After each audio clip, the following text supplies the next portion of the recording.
There weren't many gaps still unfilled by Triumph's Bonneville range, but they found one, and they've plugged it. It's called the SpeedTwin. It's lightweight, it looks like it's been on a diet. God damn, that's dirty. She's a filthy bitch. The only thing I've been cheating you of is the exhaust, obviously, because I've just been riding along with a load of wind rushing through the helmet. So unfortunately you can't hear much of these Vance and Hines, but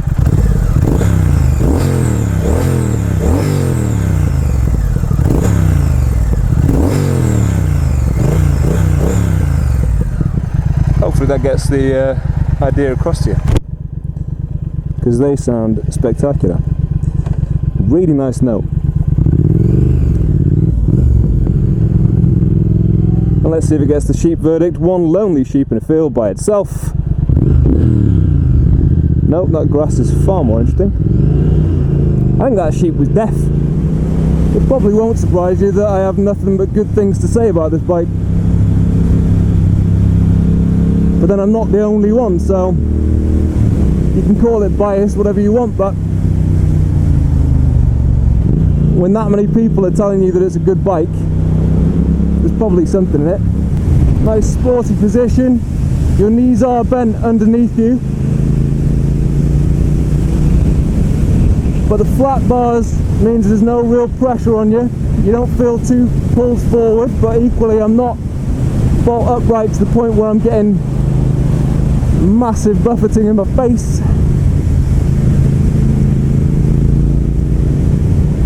The suspension is engaging, it's comforting. It's not so sporty that it's completely destroying my ride or my back, but I feel nicely connected to the ground. I just feel a little bit tall, maybe.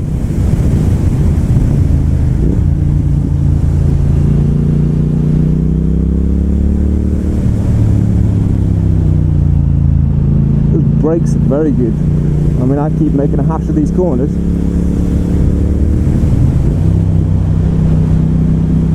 You don't actually need to use them nearly as much as I am.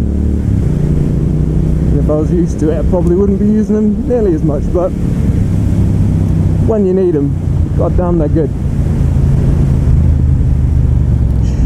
Oof. God damn, yeah. Made me cuss twice. They're really good. They are Brembos. I mean, I'm getting bored of saying Brembos are fantastic, but they are. So now we're in sport. I'm going to take it very easy, but let's see what it's got.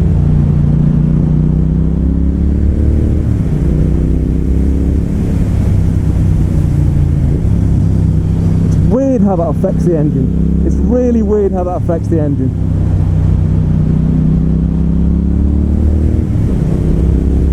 It's not like you've just sat on a new bike. It's not completely alien.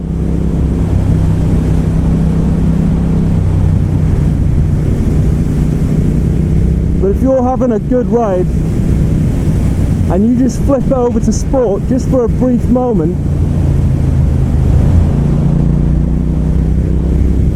you just tune in with the bike and just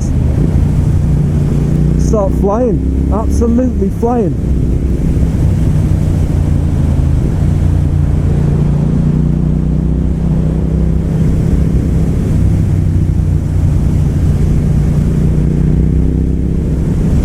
Absolute peach.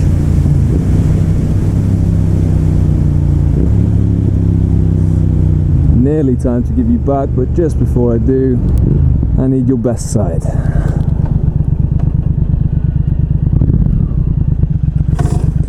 That side stand is a very small point, but I hate it. I hate it, I hate it. Luckily though, it's attached to one of my favourite bikes, so I can forgive it, because that is a beaut. See you back in the studio.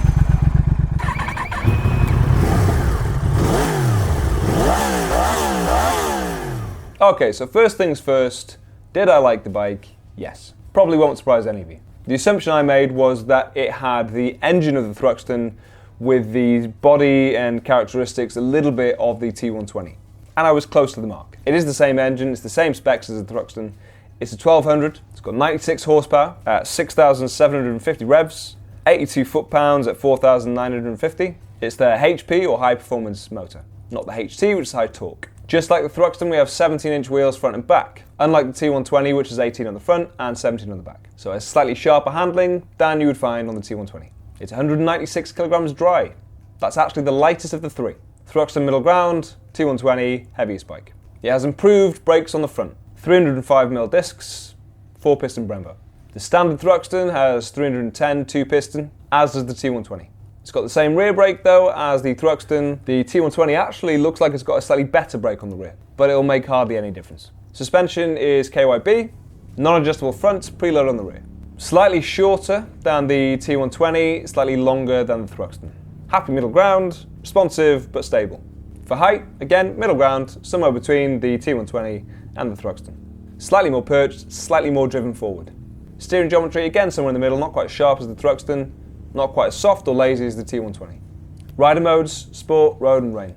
Again, same as the Thruxton. I know rain should be the more safe option. I don't pay much attention to those until I absolutely need them, but I don't tend to test ride on rainy days, so I'm unlikely to find that out. But I know the difference between road and sport, you're welcome sir, is that it just gets the smelling salts out, slaps it in the face, and then away it goes. All of this just to say that it has the same performance as the Thruxton, but the handling is somewhere in the middle of the lazy, more calculated, softer, more deliberate T120, or the sharper, sportier Thruxton. But, and this is a very important point, it's actually cheaper than both. Starting price, £10,500, T120, 10,600, Thruxton starts at 11. So you get a bike which outperforms the T120, is slightly more comfortable than the Thruxton, and you get it at a cheaper price. Honest to God, if I was going to buy any Triumph classic bike at the moment, hand on heart, instantly I'd be going to the SpeedTwin, without a shadow of a doubt. No questions, no regret, that is the bike I would buy. Oh, it's greasy down here, isn't it? That's nice. So in a town, the throttle is a little bit jerky. When you start off, that initial engagement of the engine is a little abrupt. I know someone that would frustrate. Yeah, my brother would be cursing this thing out. But then when it starts to click, you get it and you tune into it. This road is all kinds of messed up. One of the only negatives I could really think of it was that the throttle response was a little bit abrupt, but if you stick it in rain mode, if you're riding through a town, that softens it off perfectly. It's fine, it's a little bit easier and more timid then, and then just stick it in road or sport for the rest of the time. But that is honestly, genuinely the only downside or negative I could actually think of for the SpeedTwin. I'd have to rack my brain, I really, really would. Price? Good. Performance? Good. Comfort? Good. Practicalities? It's okay. Seriously, if you're looking at any of the Triumph Modern Classic range, you really do have to test ride this. The other thing I've noticed is that when you get up to about 5,500, 6,000 revs, I think it's 6,